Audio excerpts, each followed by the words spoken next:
Skont il-kejl uffiċjali tal-Unjoni Ewropea rata ta' persuni f'riskju ta' faqar jew esklużjoni materjali u soċjali f'pajjiżna reġgħet naqset għal 19.7% fl-2024 minn 17.8% sena qabel. Fl-2013 din ir-rata kienet ta' 24.6%. Dan jirrifletti tnaqqis drastiku fir-rata ta' dawk f'sitwazzjonijiet ta' ċaħda materjali u soċjali severa li sa laħaq l-inqas livell qatt irreġistrat minn bdiet tinġabar din l-istatistika.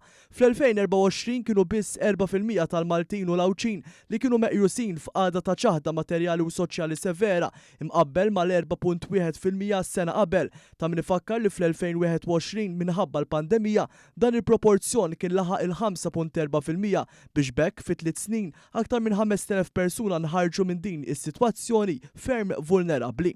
Dan in-numru huwa sostanzjalment inqas milli kien 12 sena ilu bil-kejlu żgħar dak iż-żmien li kien inqas rigorus millum. Minkejja dan dawk f'ċaħda materjali severa dak iż-żmien kienu xorta jammontaw għal 10.2% darbtejn u nofs iżjed mir-rata tal-lum. Dawk f'ċaħda materjali u soċjali mhux severa wkoll naqsu minn 9.2% fl-2023 għal 9% fl-2024. Dan ukoll jinsab fl-inqas livell qatt irreġistrat u kważi punt perċentwali inqas milli kien fl-2017.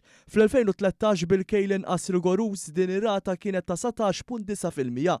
Skont l-NSO it-tħul medju tal-familji wara t-taxxa s-sena li għaddiet kien ilaħħaq 38,236 euro li tfisser żieda ta' 961 euro minn sena qabel.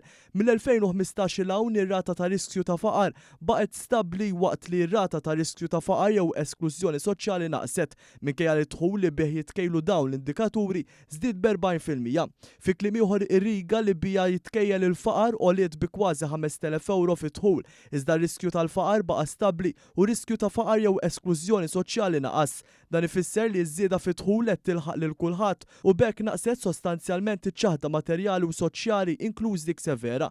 Id-dħul li fuq qed jitkejjel ir-riskju tal-faqar fl-istqarrija tal-NSO huwa dak għall-2023.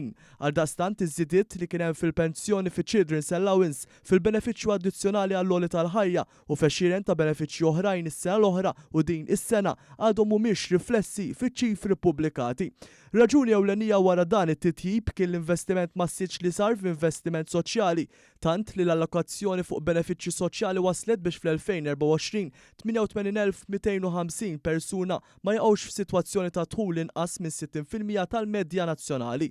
Sa dan it-tant l-istqarrija tal-NSO tindika wkoll li l-livell ta' sodisfazzjon bil-ħajja tal-Maltin u l-Awċin kejl ewlieni tal-Viżjoni Malta 2050 kompla jitjieb is-sena l-oħra. Dan hekk kif dawk intervistati sostnew li kienu aktar sodisfatti kemm bis-sitwazzjoni finanzjarja tagħhom bix-xogħol preżenti tagħhom kif ukoll bir-relazzjonijiet personali tagħhom.